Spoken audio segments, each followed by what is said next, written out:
Good afternoon. I'm Barbara Satin. I'm the Assistant Faith Work Director at the Task Force.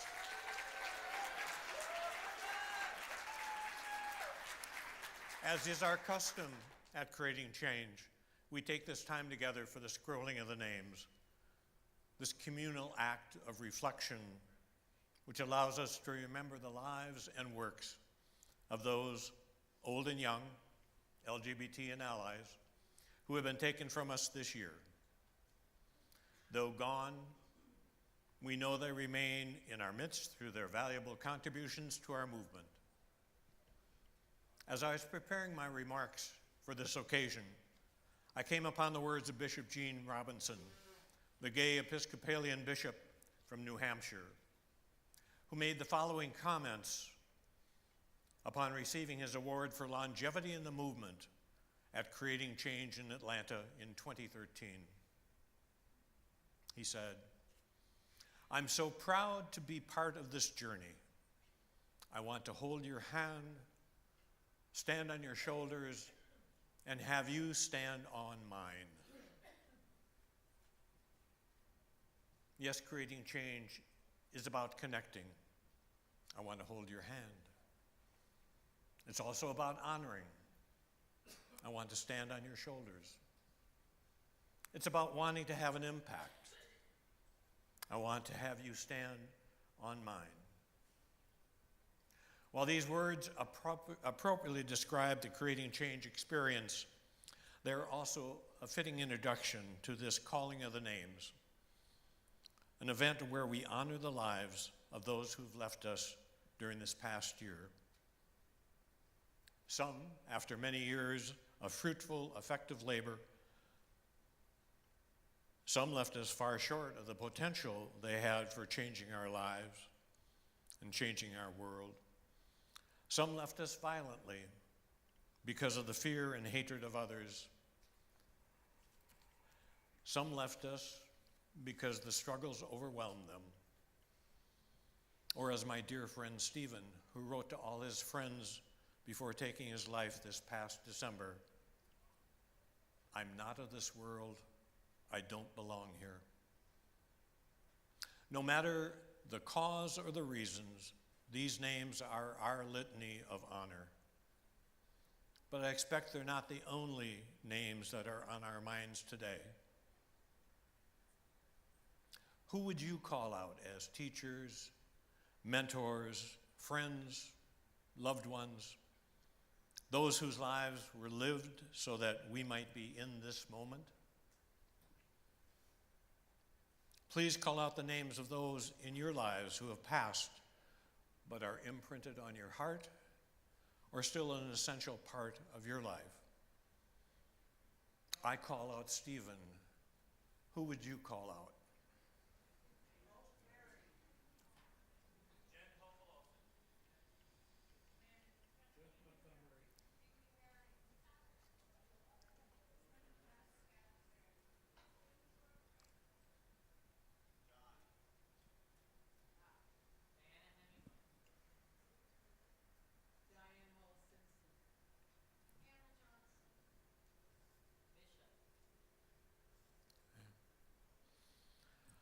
Like Bishop Robinson, I'm so proud to be a part of this journey.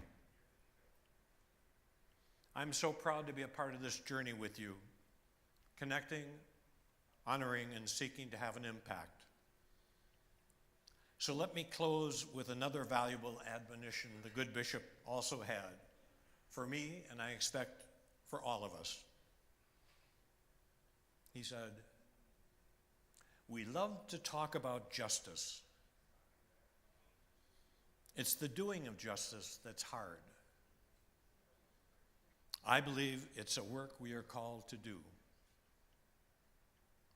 I hope when you leave Creating Change, inspired in part by all that has been done by those we honor today, you are filled with the energy and passion necessary to do the hard work of justice for a world that so desperately needs it at this moment in time. Thank you."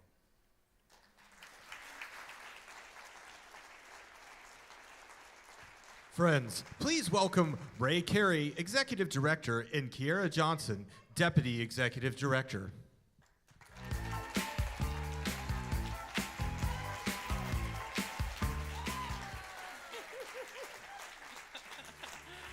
Hello, Creating Change. Welcome to Detroit. Welcome to our annual family reunion of thousands of people ready to learn, connect, resist, and persist, and have some fun, like I know some already have. It's so good to be here in Michigan. Did you know that in the 1970s, East Lansing, Ann Arbor, and Detroit were among the very first cities in the country to pass non-discrimination protections for sexual orientation?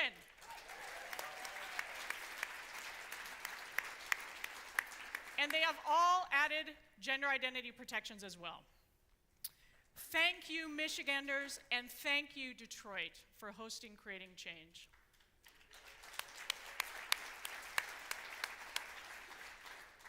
You all know too well the daily onslaught of attacks on our humanity takes a toll.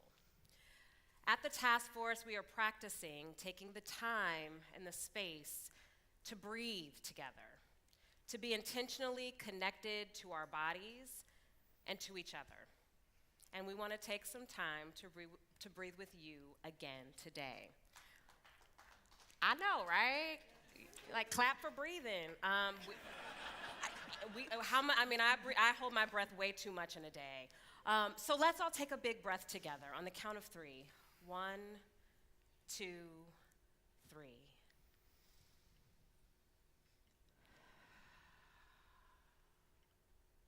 We are so very happy that we're here with you here in Detroit, and we hope that you think of your time here at Creating Change as a place for you to breathe. We know of no greater show of strength in this time than the insistence that we are here, we will show up for each other, and we are not going to let that guy in the White House break us down.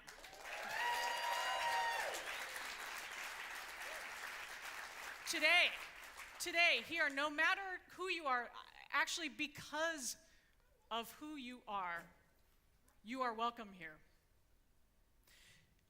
Today, because of who you are, student, senior, deaf, living with HIV, Jewish, Muslim, immigrant, Black, Latinx, Native American, Asian Pacific Islander, someone with a disability, a journalist, and survivors of sexual assault and other violence, you are welcome here.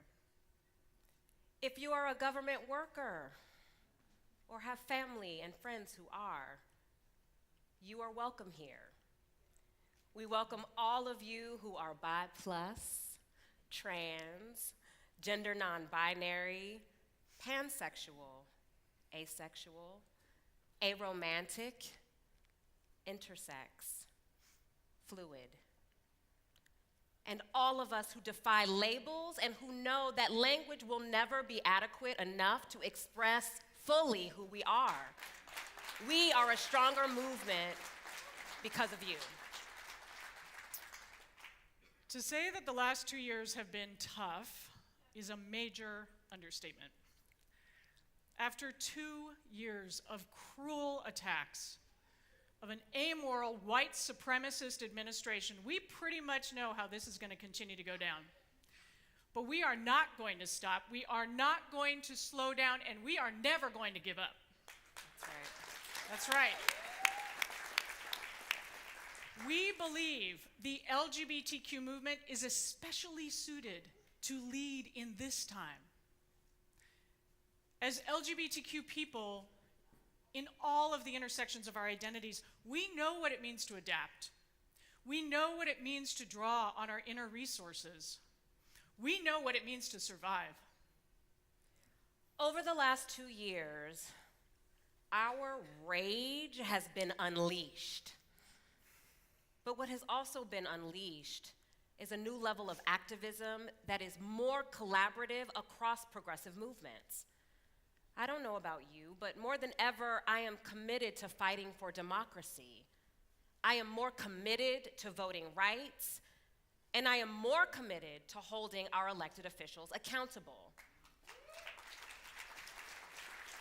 For those elected officials who were involved in that sham of a process at the Kavanaugh hearings, we are watching you.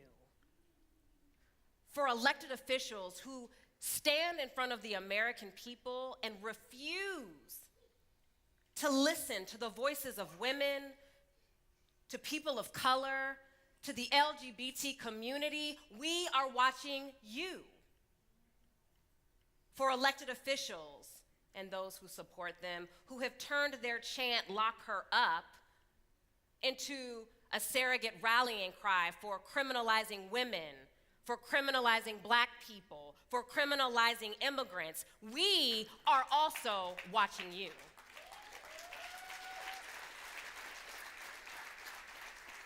This administration, its followers and supporters have unleashed generations of rage.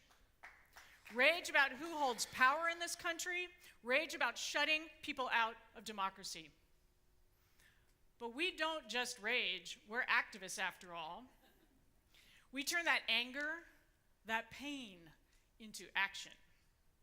We tap into our most strategic, energized selves. We mobilize communities, we fight back, and we win. This last year was no different. In this past year, we made significant and historic progress as an LGBTQ community. This year, it seems particularly important to mark our progress. How about the historic 100 women in Congress?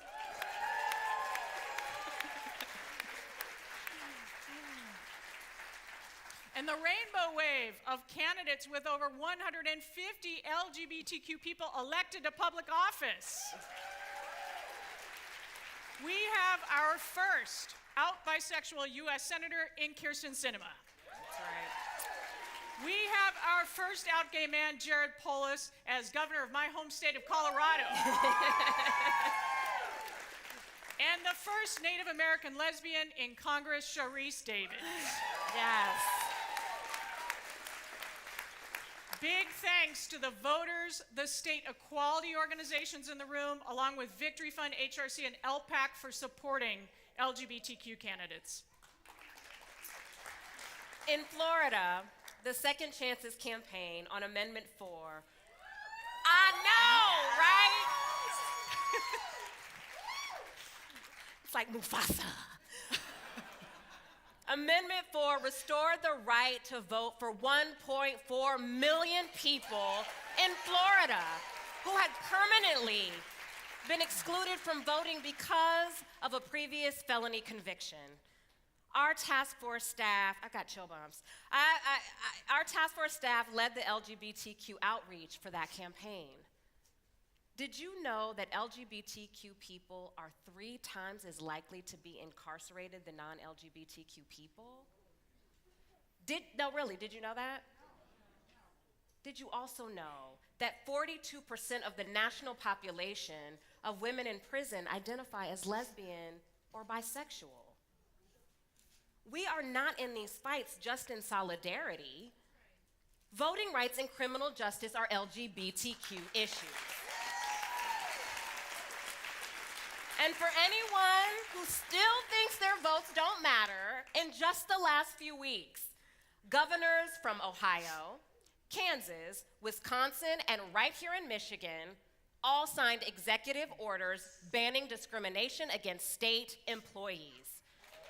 Our votes count. In Massachusetts, got some folks from Massachusetts in the house?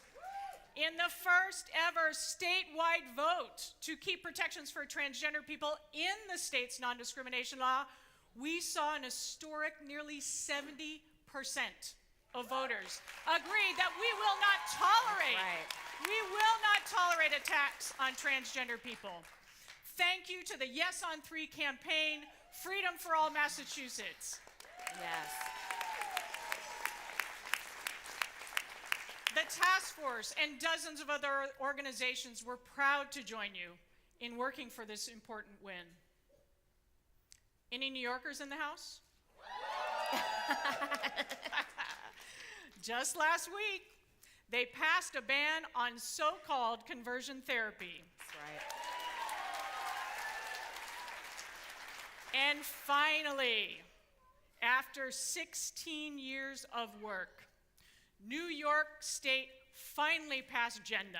That's right. They have added gender identity protections to its non-discrimination law, which I believe was signed today. This is huge. Thank you. Thank you to the transgender advocates and everyone who worked to secure that win.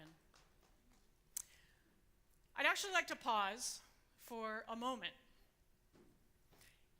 and say how deeply thankful I am, we are, for the work of transgender leaders, activists, and gender non-conforming people who have taken risks and told their stories to make that progress happen. This movement hasn't always been supportive and sometimes even worked against you. Sometimes lesbian, gay, and bisexual people have and still do question your equality as trans people. It is bad enough that you have to face the daily indignities of the world around us. You shouldn't have to endure discrimination within the LGBTQ movement. I am not the LGBTQ movement, but let's just say for a moment I am. On behalf of the movement, I apologize to you.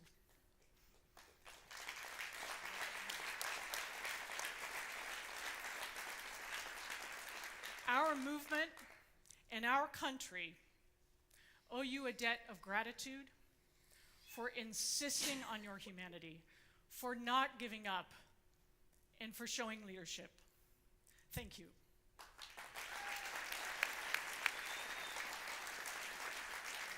Each one of us here today represents progress, a step forward in one way or another. If the current social and political climate has shown us one thing, it is that our fates are tied together. Fascism and white supremacist systems are designed to separate us, to isolate us from each other. But our progress, my progress, is connected to yours. Take a moment to think about one thing you accomplished this year. Maybe you voted or went to a rally for the first time. Maybe you met with an elected official or got a place of worship to include LGBTQ people, right? Perhaps you participated in the GSA at your school, or you simply found the strength to get out of bed in the morning and start a new day. These daily victories, whether they are personal, community, or political, add up. And when we share them, we give each other light and love and the strength to survive, thrive, and fight for another day.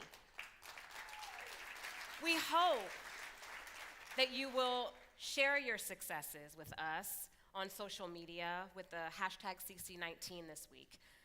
Inspire other folks across the country, because it's important for us to celebrate our victories, small and large, together, and show folks just how strong and vibrant we really are.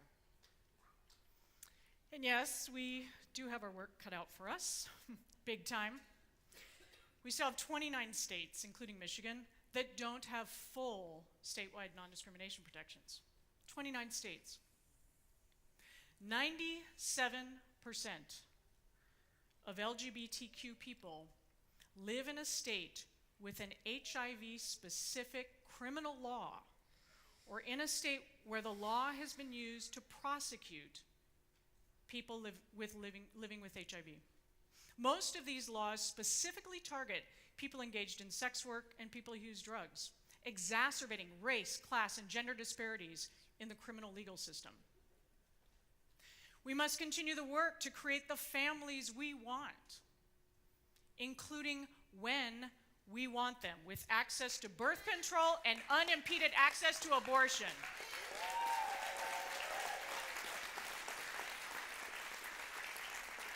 Which, by the way, is still legal in the United States. Yes, it is. For people seeking to create families, there are 10 states, including Michigan, where child welfare agencies are allowed to reject same-sex couples for foster or adoptive parents simply based on religious objections. Christy and Dana Dumont from outside of Lansing know this too well. Together for over 12 years, they were turned down twice to becoming foster parents by agencies citing religious beliefs.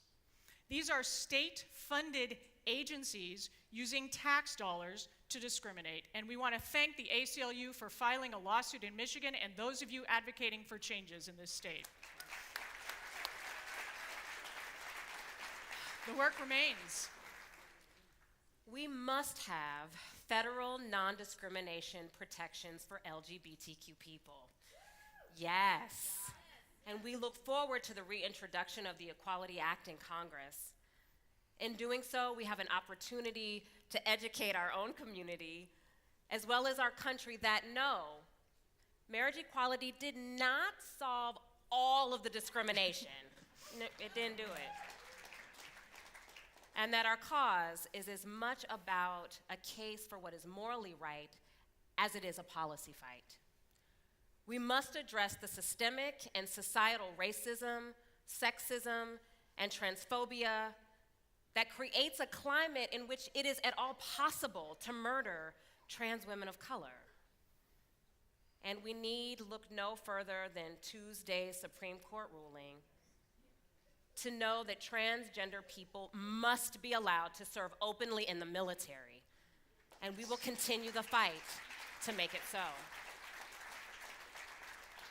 The ability to serve in the military is not just a matter of equality and service, but is one of the pathways to gaining skills and education and a job, especially for transgender people of color and other people of color. Military service is also an economic justice issue. And someday our country will benefit from an out LGBT or queer president of the United States. And maybe, just maybe, she's in this room right now. So what will it take for us to continue our progress, to gain back the ground that we've lost to this administration? But mark our words, we will not only gain back that ground and then some when we have our chance. But what will it take to press forward on our vision for a future in which all LGBTQ people get to live openly in all areas of our lives, in all of our identities, without fear of attack?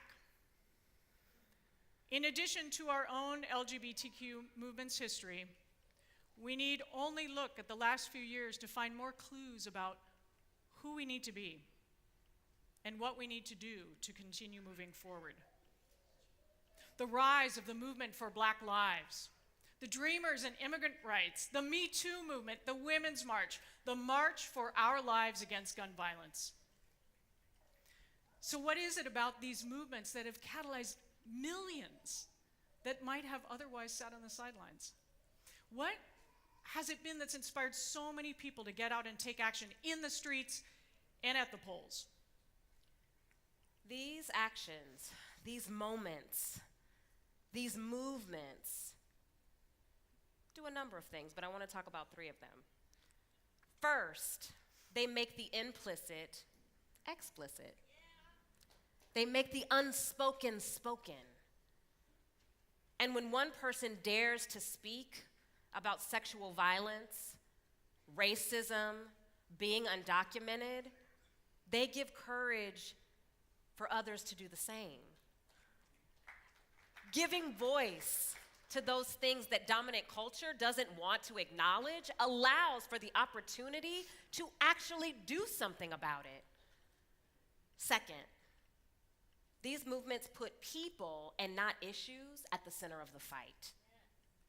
These movements connect people who feel alone, alienated, shamed, targeted, and disconnected, and they create community locally, nationally, and virtually.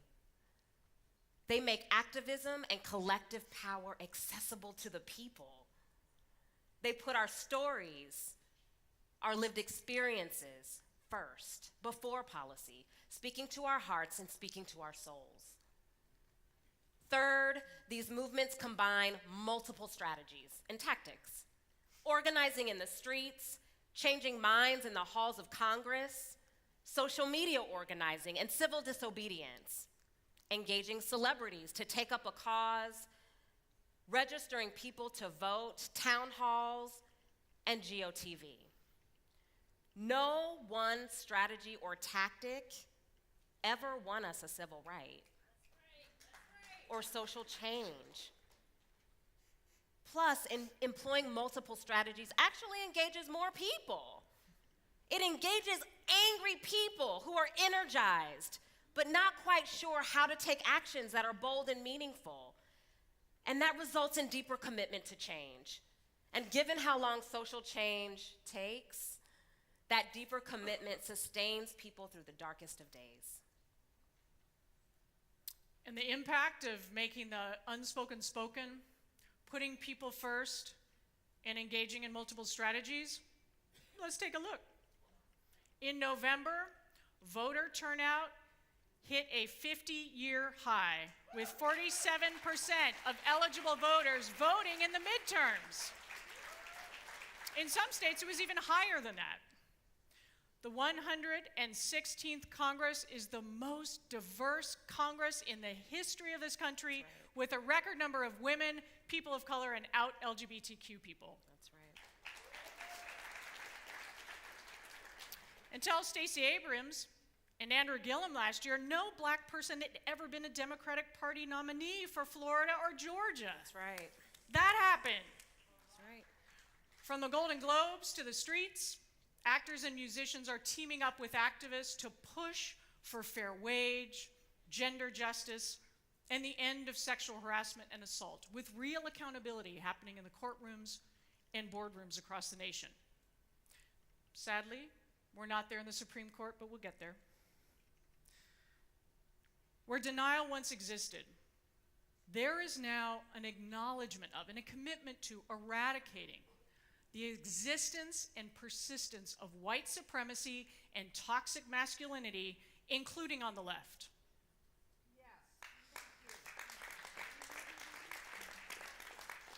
These moments give voice to people who have been told to just grin and bear it. These moments have created a platform for us to exclaim, "Time's up." Say her name. Never again.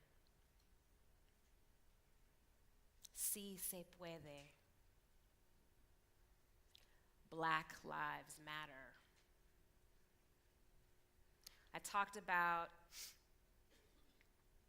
the power of breathing together, but I actually want us to say these things together. I know the teleprompter. Can you roll it back, though? Thanks. So I'm going to say it, and I want y'all to repeat what I say, because this matters. There's energy in what our communities are saying out loud and unapologetically. So time's up. Time's up. Say her name. Say her name. Never again. Never again. Sí se puede. Sí se puede. Black Lives Matter. Black Lives Matter. And we know because we honor our whole selves, your whole selves. We know that you are here today and part of these collective and connected movements. We know that you are bi and an immigrant, and we see you. We know that you are white and spiritual and a sexual survivor, and we see you. We know that you are a lesbian and you are Black and you are from the South. Yes, we see you. As activists in the LGBTQ movement, it is our responsibility to make the connections, and it is our duty to help others see those connections. To continue to create positive change, we must make the unspoken spoken. We must center people, the stories of our lives, and how we're connected, and we must use multiple strategies and tactics to leverage our power. What is required of us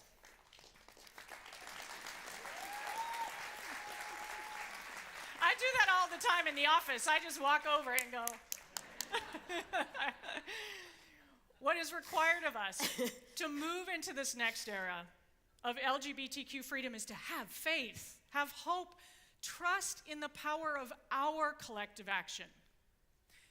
After decades of work and the past 2 years of this crap, we know folks are exhausted. Yet the road is longer still.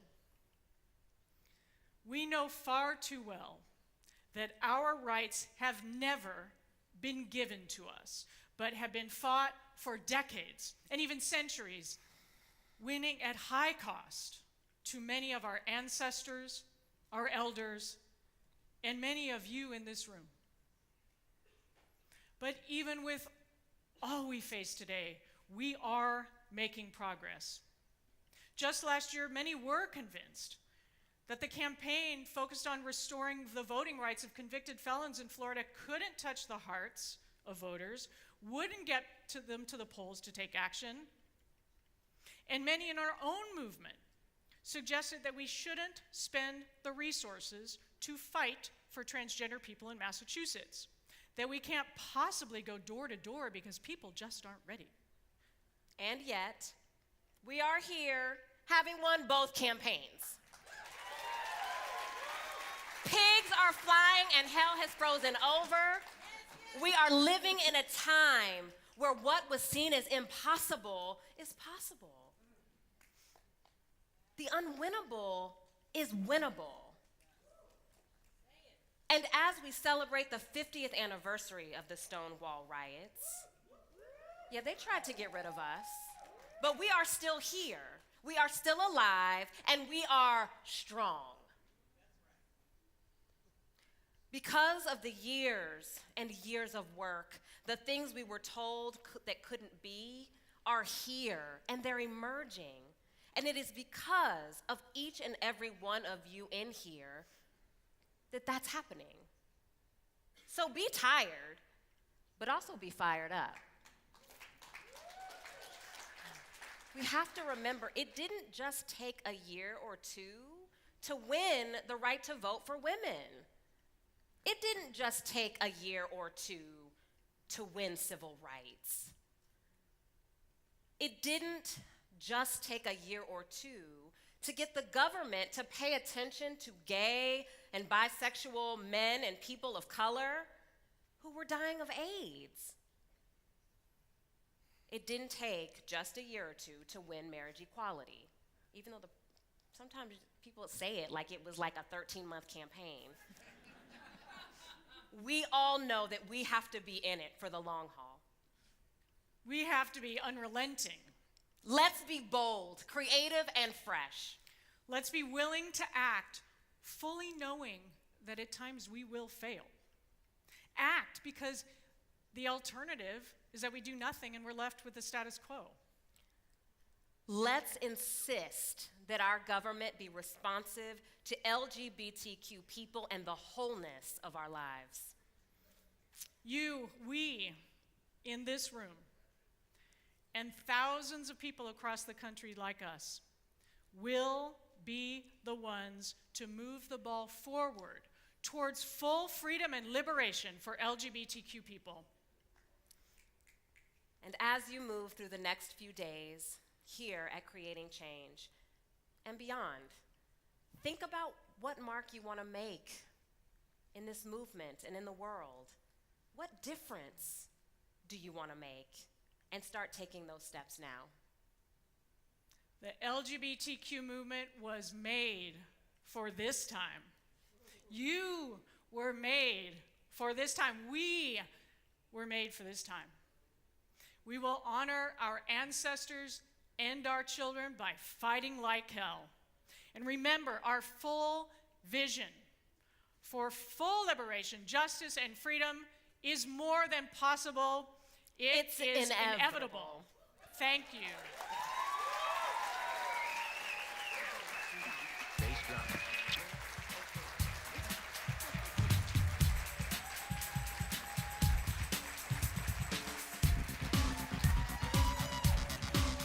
That's right. Bass drum. That's right. Bass drum. And now, please welcome to the stage our friends from the Consortium of Higher Education LGBT Resource Professionals. Well, we have a piano, of course. Yes, of course. Bass drum. That's right. Bass drum. Oh. Bass drum. That's right. Bass drum. Oh. Bass drum. That's right. Bass drum. Hello, Creating Change. I'm Rashad Small, and my pronouns are he, him, and his. And I'm Kayla Lizenby. I use they, them, or she, her pronouns. We are here representing the Consortium of Higher Education LGBT Resource Professionals, a professional association supporting over 800 people employed on college campuses around the world. And our members, in turn, serve over 4 million college students, many of whom are here at Creating Change today. We are honored to be with you today and presenting the award for special recognition by the Consortium of Higher Education LGBT Resource Professionals to the inaugural International Pronouns Day, which was held on October 17, 2018. International Pronouns Day seeks to make respecting, sharing, and educating about personal pronouns commonplace. Yeah, snaps to that. And provides a platform for grassroots transformation by utilizing conversations about pronouns, names, and respect as an entry point into broader work about trans issues, intersection oppressions, cultural and direct violence, and broader good practices and policies that support our communities. The inaugural International Pronouns Day had registrants from over 25 countries representing every continent except Antarctica, and was endorsed by over 400 organizations, including over 150 college groups. The event had a social media campaign reach of over 20 million people. International Pronouns Day was founded by Shige Sakurai, co-chaired by them and by Jenny Beeman, and steered by a board of a dozen leaders, primarily higher education professionals. The Consortium of LGBT Higher Education Resource Professionals is proud to recognize the inaugural International Pronouns Day and the hard work of 10 of our members who serve on the executive board. On behalf of the consortium, we would like to invite Shige and Raven to accept the award recognizing the inaugural International Pronouns Day.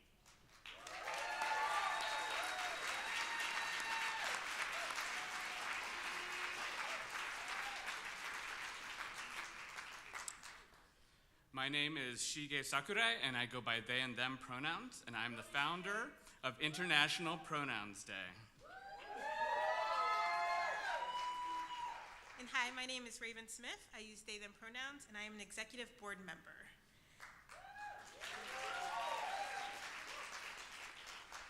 We are pleased to accept this special recognition of International Pronouns Day, and we'd like to thank the Consortium of Higher Education LGBT Resource Professionals.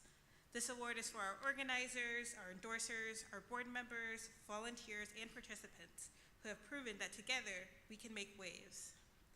This campaign is a truly grassroots effort, and we look forward to seeing this event grow each year on the third Wednesday of October. Storytelling touches the heart and the spirit, not just the mind. Understanding our stories and respecting who we are, our names, and our pronouns are a very basic entry point to understanding and engaging in a meaningful human interaction with dignity. International Pronouns Day presents a powerful opportunity. It is a container that you can fill with actions that improve the lives of intersex, transgender, and gender nonconforming people, or simply anyone whose pronouns or gender get erased through the power of assumption. On our first International Pronouns Day, participants engaged in a multitude of ways. On social media, the Pronouns Day hashtag was used by individuals, schools, the ACLU, Planned Parenthood, the New York City Mayor, the Oxford English Dictionary, and many more.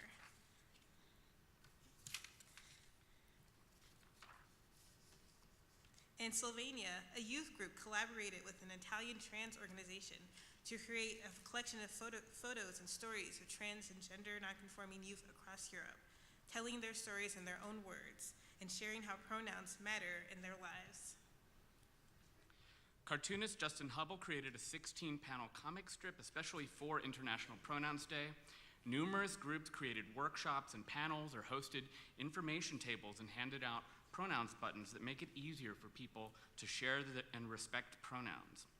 Some organizations changed their policies and practices to make it easier for people to share their pronouns in their email signatures, business cards, or personal biographies online. Discussing names, pronouns, and basic dignity is vital because misgendering is a form of cultural violence which is reinforced with structural and direct violence. Many of the assumptions and false beliefs that underlie misgendering harm us in many ways. For example, the false belief that there are only two genders or sexes have parents, doctors, and others allow them to decide and assign gender and or sex that have led to forced surgeries on intersex children, harassment of gender nonconforming people in public, and suggestions from government officials that trans people should be erased.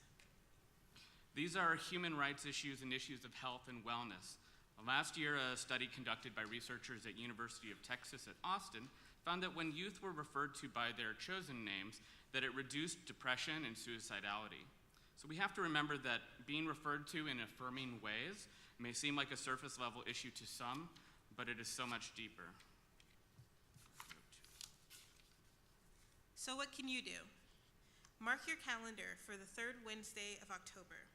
For 2019, International Pronouns Day is October 16th. Visit the Pronouns Day website and follow us on Twitter, Facebook, and Instagram.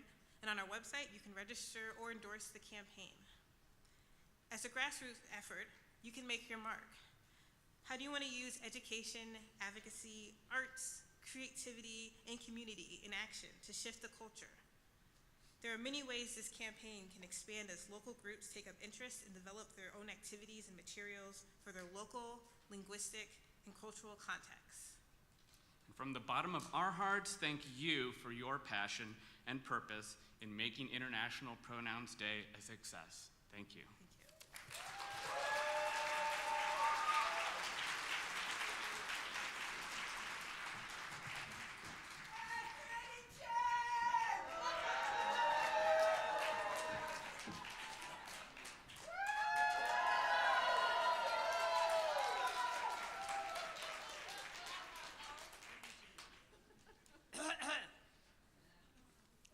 Hello. How y'all feeling? Feeling good. Great. My name is Sue Hyde. I used to run this rodeo, but now I'm the executive director of the Wild Geese Foundation. We are the proud sponsors of this award, as well as the ASL interpreting program here at Creating Change.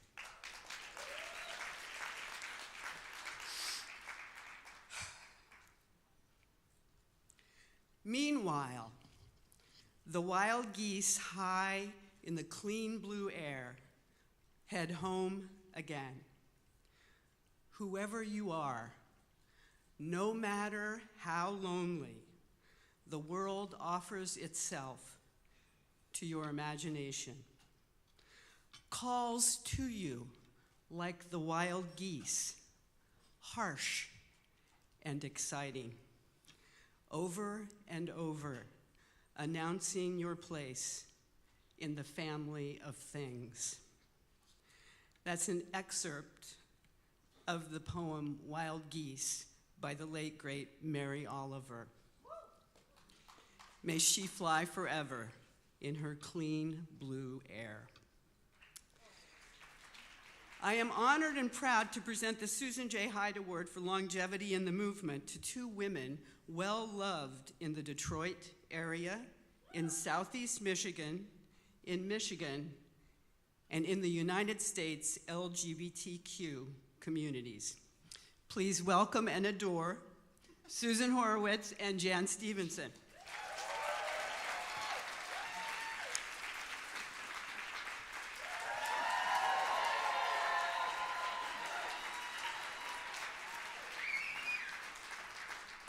Thank you.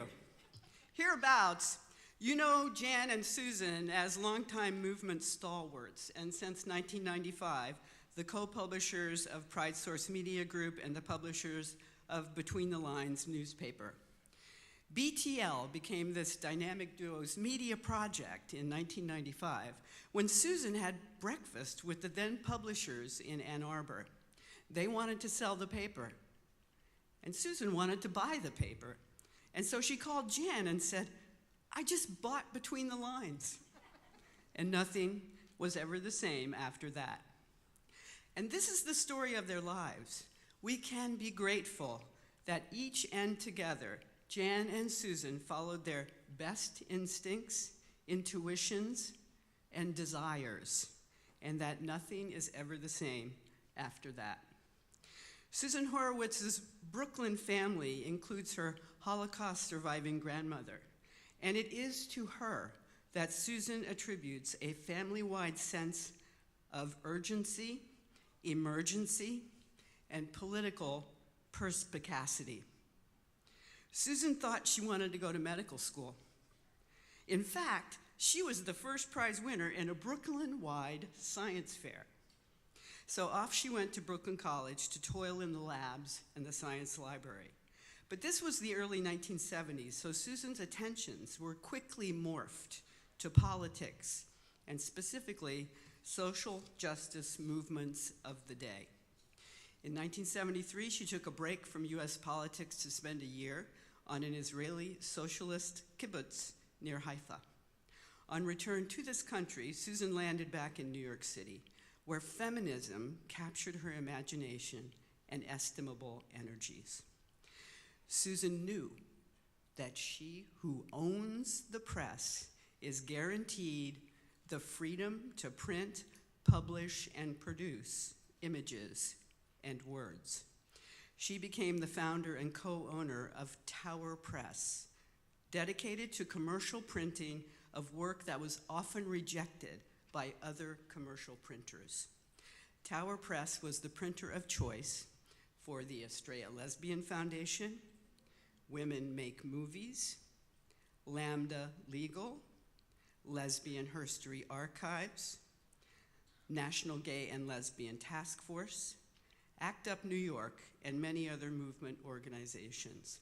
The dykes of Tower Press ran their sheet-fed printing machines from 1975 to the mid-1990s, seizing control of production on behalf of all of us. After living in New Hampshire, Susan moved to Detroit in 1994 to make a life with a certain someone and to once again print, publish, and produce liberatory words and images on the pages of Between the Lines. But what about Jan? A budding string bass player.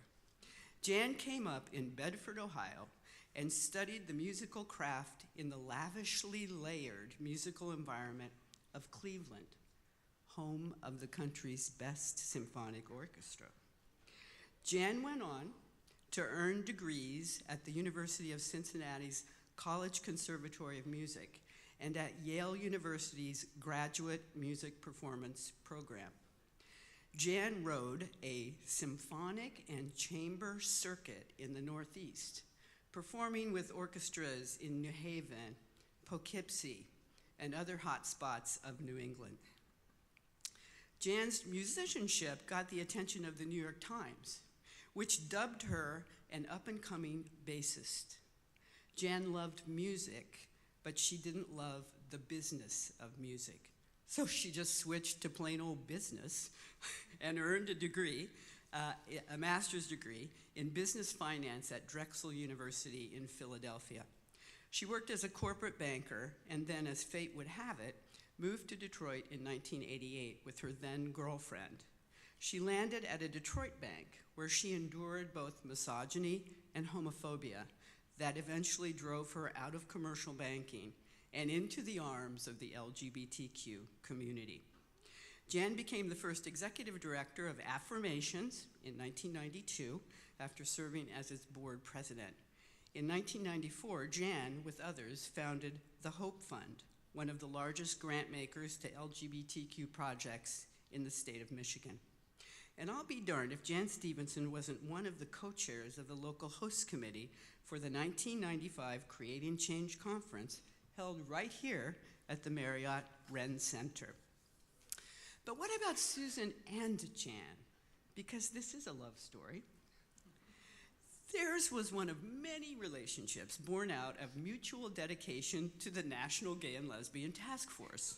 Susan had been a task force volunteer in the New York headquarters office in the early 1970s when she came out as a lesbian, dumped her husband, and looked for places and spaces that welcomed her.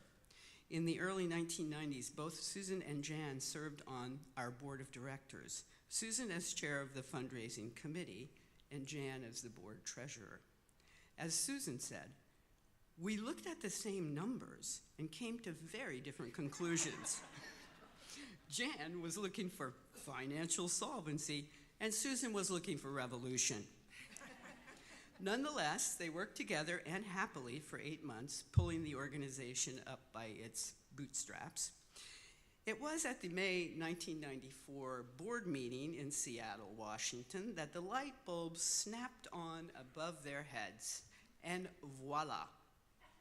For 25 years, they have been best friends, consultants, confidants, lovers, and more recently, wives to each other.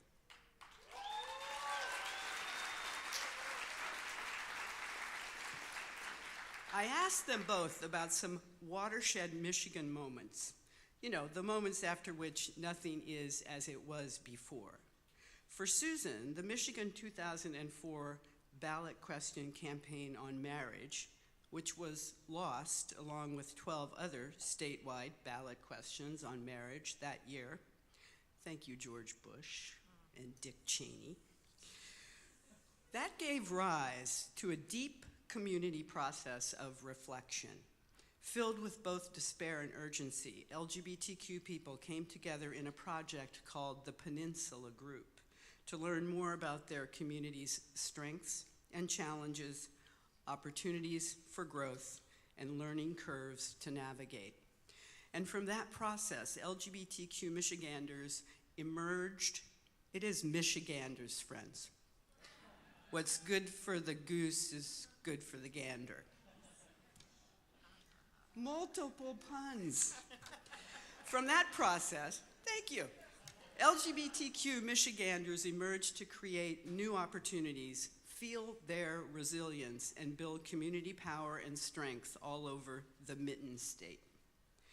For Jan, she was motivated by her experiences on the gay hotline in the 1980s, speaking to people who for the first time could talk to another human about their sexual orientation or gender identity. As well, the murder of 2 Detroit lesbians in the early 1990s brought community grief and shock into bold relief.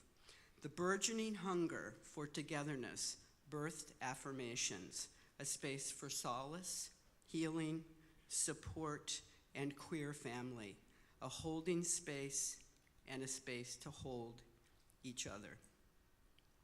As I talked with Susan and Jan about their their lives, their well-lived lives. We reveled in their very long and complicated histories of work in this community and in this movement. I reminded them both that participation in oral history projects and written memoirs would yet be another wonderful gift to all of us. And we laughingly renamed the award to be the Too Stubborn to Quit Award. So thank you for your sacred listening to the calls of the wild geese, harsh and exciting, and then blessing us with the assurance that whomever we are, and no matter how forsaken we may feel, we all have a place in the family of LGBTQ people.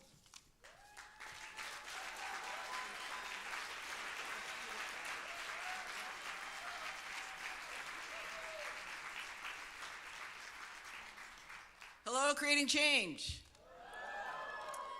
You know, I really want to welcome you to Detroit, too. And, you know, this is the center of the car industry. You may not realize it, but this hotel is right in the middle of the world's headquarters for General Motors. And the largest car show in the world is right down the street. This is also where the UAW and the labor movement was born. And also, Motown. Ain't no valley high enough. Okay, I won't sing, I promise. Okay, I'll be serious now. Anyway, it's a great honor to receive this award from the task force, an organization I've served and loved for decades, and that the award is named after one of my personal heroines, Sue Hyde. The theme of this conference, the music thing, Love, Resist, Persist, resonates so strongly because that's what the task force is for me.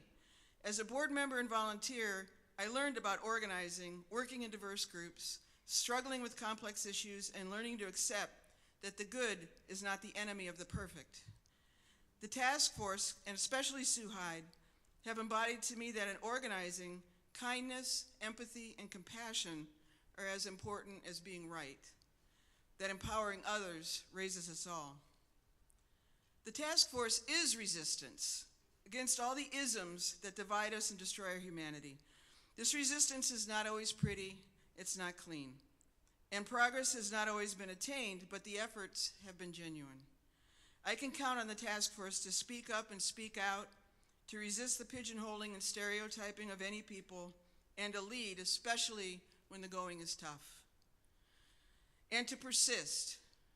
This conference, now in its 31st year, is a testament to the importance of commitment and the love it takes to carry on for years, as Sue Hyde has done in championing this annual gathering since its beginning. My life as an LGBT activist spans about the same 31 years, and I can attest to how hard it's been to persevere sometimes, especially during times of backlash like now. But it's the stubborn commitment to a better world from people like Sue and organizations like the Task Force that's inspired me for the decades.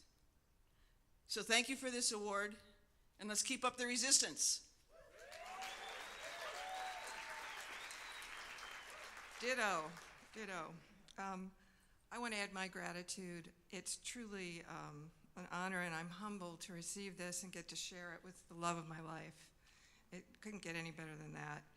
And then you add to it an award with Sue Hyde's name on it, and honoring her legacy and how many lives she's transformed over the 3 decades of creating change. It's just that we cannot thank this woman enough. So about longevity. Next month marks 47 years ago at the age of 19 that I came out in 1972. That world defined me as a criminal and mentally ill. Not great for a job hunt. It was a disturbing and shame-based language that too often succeeded in isolating and killing too many of us. I was lucky, and I soon found a radically different message on a button with just 3 words. Those 3 words would radically change my life. They were coined by the late Frank Kameny, and he was a founding director of the task force, and it simply read, "Gay is good." And it filled my heart with hope.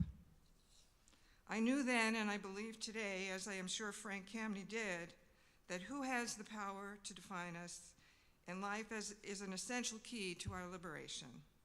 It's why I was attracted to printing presses, why I founded a film festival, and why I'm committed to our community newspaper here in Michigan, Between the Lines. It's one of the places we continue to tell our stories, working to change hearts and minds. All of us here today are here because we know there's still much more to do. Perhaps more than ever in my lifetime, with a racist criminal bigot in the White House. So, more words, more adjectives. So if you have a passion for social justice and you want to change hearts and minds, mobilize supporters, educate people to stand up for LGBTQ equality, well, you're in the right place. The task force has been the essential kernel, the nut graph, as we say in journalism, that's informed my entire adult life. It's made a profound difference in a million ways over its lifetime. And so, in the wise words of Sue Hyde, I want to remind you something she said last year. May creating change always be our space and place and time to love each other, to nurture each other, and to build a movement that secures freedom, justice, dignity, and equity for all of us. Thank you so much. Have a great, great rest of the conference.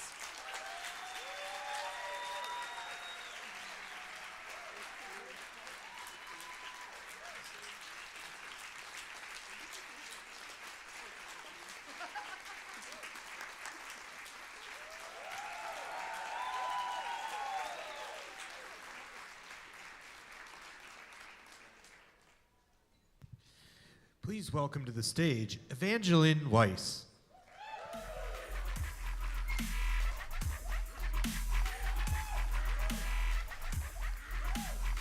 Hello, creating change. Wowie, wowie. Oh, hello, are we awake? Is everybody awake? All right. Well, my name's Evangeline Weiss, and I've been at the task force for 9 years. I have the deep privilege of working on this conference, and I just have a little bit of housekeeping to do, let you know about some things happening after caucuses today. But before I do that, I wanted to say that in memoriam, we misspelled Brandy Seals' name. Brandy is a black trans woman who was killed in Houston, and we wanted to apologize and make sure that Brandy is with us in spirit and that her name is correct. So Brandy Seals. There's a lot to choose from at Creating Change. It's one of the things that I think is probably the most challenging. And so as far as what's on the program to choose from tonight, I wanted to point out that we have a meeting for people in recovery. We have a Shabbat service. We have a film screening, a film premiere, America, You Kill Me, about Jeff Montgomery and the activism that was done around the murders in Detroit of gay people in the 70s, and taking it more seriously, that homophobia and that we needed to have our lives matter. And so that film will be screening here. We also have a mini ball, the Agents of Change mini ball, and according to Facebook, there are 203 people going, so let's see if that's right. We also have a first time ever, the task force staff got together with our board games and cards and all kinds of stuff, and we're gonna have a game night tonight. So that's the first time we've ever done that. There'll be music, it's bring your own snacks, and I hope that you'll stop by and check out our game night. As far as receptions go, there are several receptions this evening. Solo at Creating Change, for those of us that don't come with a group of folks and we want to kind of meet other people and see who's here. It's a great networking event, and there's really fun opportunity to get to know one another. Equality North Carolina is celebrating their 40th anniversary, and they'll be having a reception where I hear there's going to be cake. The Transgender Strategy Center is having a reception, so please stop on by there. And then the task force is having 2 receptions kind of side by side. FedWatch is going to be happening, so if you want to find out how federal policy is made sexy, federal regulatory policy is made sexy, definitely stop by FedWatch. Thank you to all those folks doing that work. And then our advocacy and action team is going to be having its annual reception. So there's lots to choose from. Thank you so much for being here. Take good care. Have a fantastic afternoon and a great night.